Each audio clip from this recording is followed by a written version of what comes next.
நாளை ஆங்கில மாதத்தின் முதல் நாள். எப்பவுமே மாதத்தின் முதல் நாள் நாம் அந்த நாளுக்குரிய சிறப்பான பொருட்களை வாங்குவதன் மூலமாக அந்த மாதம் முழுவதும் நம்மளுக்கு பணவரவை அதிகரிக்கக்கூடியதாக இருக்கும்.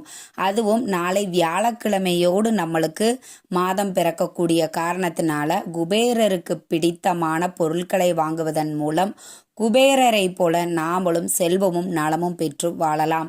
என்னென்ன பொருட்கள் வாங்கணும் அப்படின்னு பார்த்தீங்கன்னா 3 பொருட்கள் தாங்க. முதல்ல நாம் வாங்க வேண்டிய பொருள் என்ன அப்படின்னு பார்த்தீங்கன்னா தாமரைப்பூ.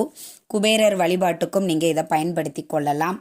அப்புறம் அவள் வாங்கி நீங்கள் பாயாசம் செய்து குபேரருக்கு நெய்வேத்தியமாக வச்சு வழிபாடு செய்யலாம். நெல்லிக்காய் உங்கள் எல்லாருக்குமே தெரியும், இந்த நெல்லிக்காயும் நம்ம வாங்கணும். இதோட முழு பதிவை நீங்கள் பார்க்கணுன்னா அதுவும் கொடுத்துருக்குறேன், செக் பண்ணி பாருங்கள்.